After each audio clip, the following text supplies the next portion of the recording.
leader, who is the team leader on September 16, Colonel Guevara. Yes, Mr. Chair. Thank you for... You were there in the area of the incident, right? Yes, Mr. Chair. Tama naman yung sinimulan nyo. September 15, kumuha kayo ng search warrant, right? Yes, Mr. Chair, with my deputy as the applicant, Mr. Chair. Okay, and on September 16, doon, you implemented the search warrant. Yes, Mr. Chair. Nung inimplementan yung search warrant, ikaw ba nandoon sa 18th floor, particularly room 1811? Yes, Mr. Chair. Nung pumasok kayo doon, may nakuha na kayo, di ba? May nakuha kayong pera. And you and your deputy alleged that tama yung ginagawa niyo. Yes, Mr. Chair. Wala ho kayong mali sa paningin ninyo. On my personal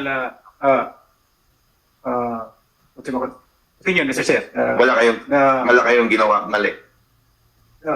O may lapses ba? On the part of operational procedure, maybe there's a lapses, Mr. Chair. Ano? And the operational procedure, Mr. Chair, admittedly there's a... May lapses kayo. Yes, Si Deputy Team Leader Quijana, sir, sabi ni Team Leader ninyo, procedural lapses meron daw. Do you admit that? Opo, Your Honor. Okay. Sino ba yung kumakandak ng spot report? Sa team ninyo, sino yung humawak na nakita ninyong pera? Sa team ninyo? If I may, Mr. Chair, to elaborate.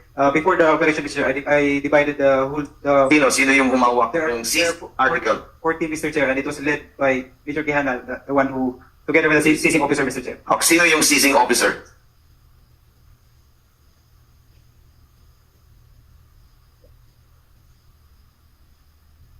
I may direct by the team leader of the seizing team, Mr. Chair. Sino nga? Your Honor, si Kalupas, Ito na lang tanong ko. Quijana, nung nandun kayo sa 1811, magkanong pera ang nakuha o na-seize ninyo? 4.1, 4.1 4.6 million, 4.6 million. Your Honor. Do you stand on that statement? Yes, Your Honor. 4.62 po na yung unang inventaryo namin doon. Okay, sa inventaryo niyo sa loob, 4.6. And you will stand to your feet na 4.6 lang talaga ang nakuha ninyong pera doon sa loob ng 1811. Your Honor, meron pa po na nakuha po po doon sa 4.6 million na inventaryo po sa opisina. Yun po yung 20 No. million. Yung nakuha niyong pera, 4.6 million, right? Right? Yes, Your Honor. Okay. Dahil sa sinabi mong 4.6, punta tayo doon sa seizing officer ninyo. Di ba after the arrest, after seizing the articles, subjects in the area, may spot report kayo. Saan at sino ang gumawa ng spot report? Yung investigador po namin, si Master Sergeant Dilayon. Dilayo? Dilayon. Saan siya ngayon? Nandito? Please, spot report, Officer Dilayon. Dilayan, go ahead. You can answer back, please. Good afternoon, Mr. Chair. Ikaw yung spot report officer, di ba, Mr. Sir Dilayon? Yes, Your Honor. Kasama ka ba nung operation na yan? Yes, Your Honor. Nung sabi ni Quijana, ngayon lang, na 4.6 million yung nakuha yung pera doon sa 1811, di ba gumawa ka ng spot report na 4.6 million lang ang natanggap at nakuha mo? Yes, kasi yun lang po talaga yung order research at hinaharap sa akin na ebidensya. Yun ang tinurn over sa'yo Yes, ng arresting and seizing officer. Yes, Your Honor. Yun ang tinurn over sa'yo ni Sir Kalupas. Yes, and I have no personal direct knowledge doon sa...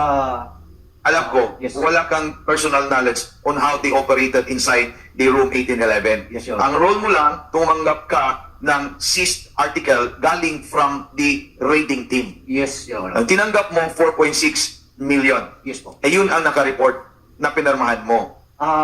Drafting of report lang po, Your Honor. Ang signatory is our chief. Yes, Your Honor. Yeah, spot report yan. Yes po. From the time of the raid or searching of the 1811, anong oras mo prepare yung spot report, Sir Dilayon? Pagdating po namin ng opisina, Your Honor, sa around 8 a.m. po, ng September 16. Okay. Yes. Yun po ang role mo. Dinraft mo at Yes. binigay mo kanino? Kay Chief Sir Lieutenant Colonel Guevara po, Chief. Yes, Sir Guevara, kinapirmahan mo ba yung spot report? That right there and then after the drafting of the spot report, I consulted the, Napermahan mo ba? hindi pa po agad na permahan, Mr. Chair. Napermahan mo ba? Yes, Mr. Chair. Anong oras mo pinirmahan? Around 10 a.m., Mr. Chair. Okay.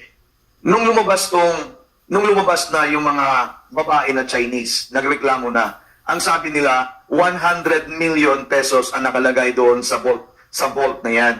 At saka lumabas na sa article, newspaper article, lumabas na yung merong nawawalang pera. From the spot report na 4.6 million, lumabas yung 27 million. From the investigation, ang tawag naman ito ngayon, first progress report. Kung hindi dumaan sa newspaper at saka hindi lumabas yung first progress report, magiging 4.6 million yan. Dahil sa first progress report, nagbago yung spot report ninyo from 4.6 million, naging 27 million. Ngayon, Sir Quijana, ano ba ang totoo? 4.6 million lang talaga nakuha ninyo o sobra sa 4.6 million? Sobra po sa 4.6 million, Your Honor. Okay. Dahil sobra sa 4.6 million, bakit hindi niyo sinali yung sobra doon sa spot report? Bakit ang tinon-over ninyo doon kidilayon, 4.6 million lang? Anong ginawa ninyo sa sobra ng 4.6 million? Your Honor, dinala po sa opisina kasi nag-iimbestiga pa po kami doon sa human trafficking. Doon, tapos Nalala niyo sa opisina. Bakit hindi niyo sinali sa spot report? Yun ang tanong ko. Please answer, Sir Quijana. Bakit hindi niyo sinali yung buong 27 million doon sa spot report? Bakit biniyak niyo siya? Bakit 4.6 million lang ang inuna ninyo na magiging report ni Sir De Leon? Your Honor, I was only the deputy team leader. Siguro, sir, yung team leader ko, sir, ang tanongin natin. Okay, Sir Guevara, bakit nangyari iyon? Good afternoon once again, Mr. Chair. When I was informed that there was recovered money, Mr. Chair, and the operation was already done, we decided based on the I seek the advice of the investigator if he can be possibly be part of the possible case of Okay. right, Mr. Chair. Admitted, it is your admission na hindi lang 4.6 million, 27 million yan. Okay. Saan nyo nilagay yung 4.6 million? Ibang bag. Yung sobra, saan nyo nilagay? It was in the I cannot recall, but there's the team that is under the we're in the seizing officer. They are the one who knows where. Okay. Seizing officer, punta tayo doon kay Demokrito. Sir Demokrito, Yes, sir.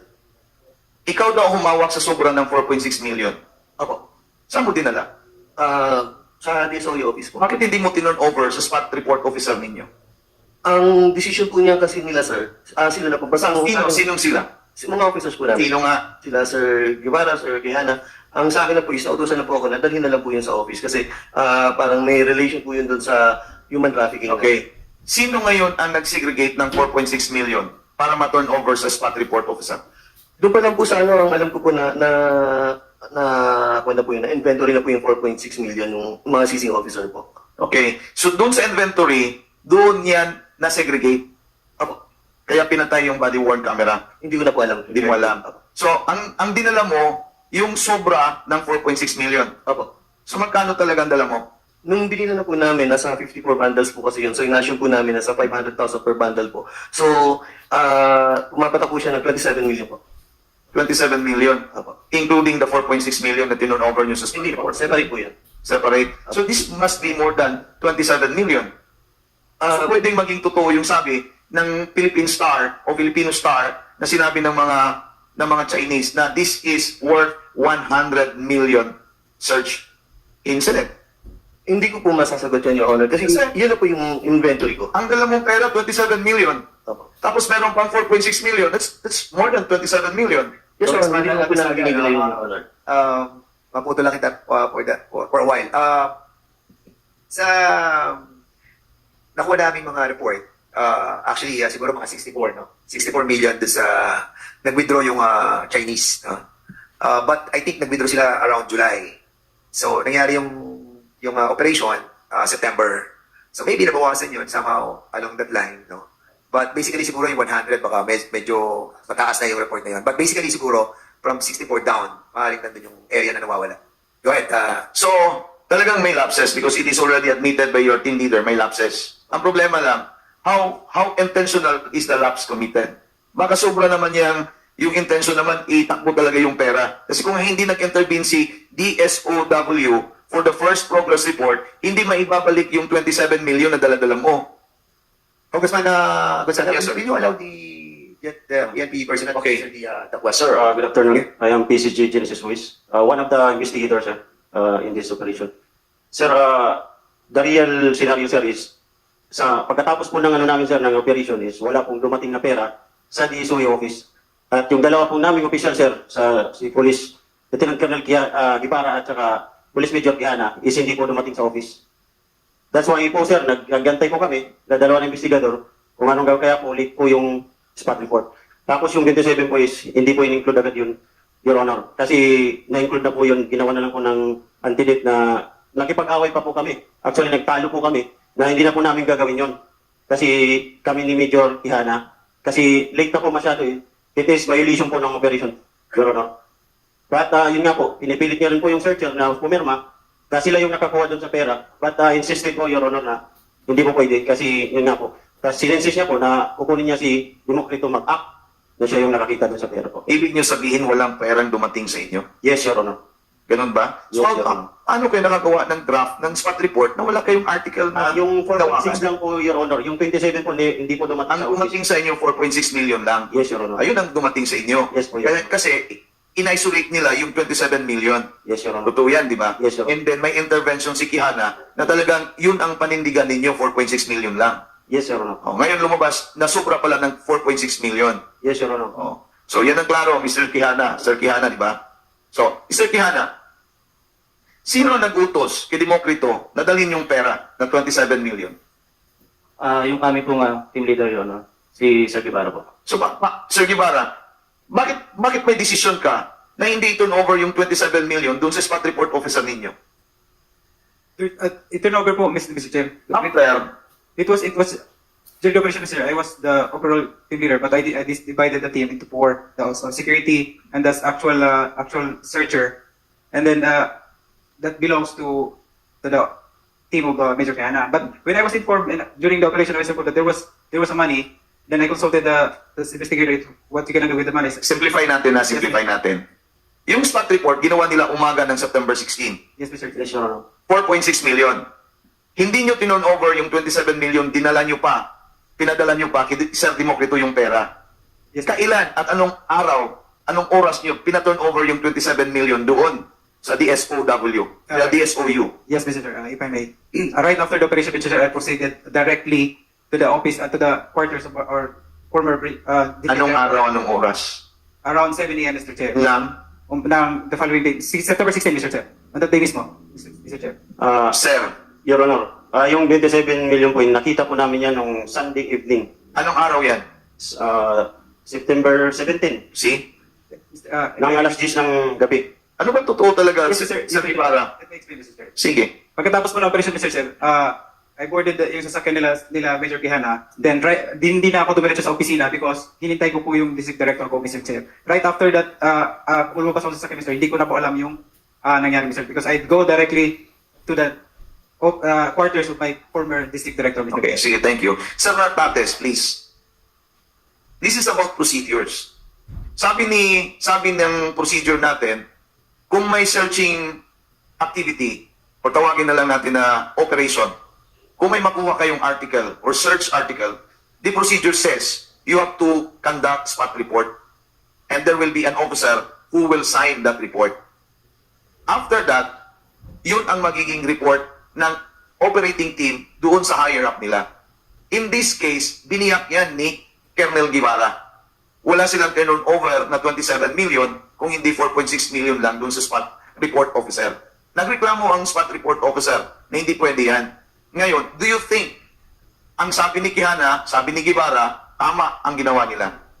May pera, kaya lang na-delay ang pag-report. Anong take ninyo ito ngayon? Anong take ninyo sa PNP? Did they follow the standard operating procedure ng police operation or just a mere lapse or this is a clear robbery?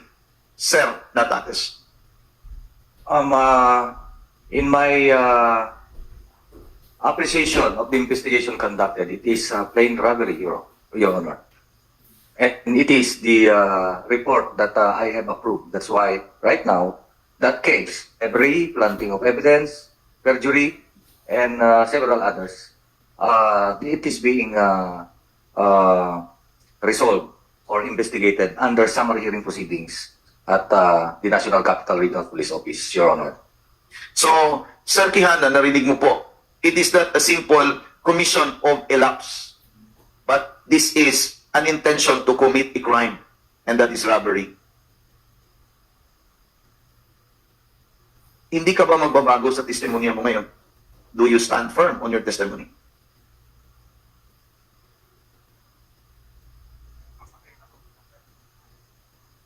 Your Honor, kasi po nasampahan na po kami ng kaso sa administrative tsaka po sa ombudsman. Sasagutin na lang po namin doon lahat ng mga reklamo laban sa amin, Your Honor. Sige na po. Demokrito, Yes, Your Honor. narinig mo na yung si General Natates. Opo, Hindi ka ba magbabago sa testimonya mo? Hindi na po. Meron po akong mga secretary po mga salaysay at depensa po doon sa sa sinampang kaso sa amin sa ombudsman. Your Honor. Sir Guevara, Yes, Mr. Chair. thank you, Mr. Chair.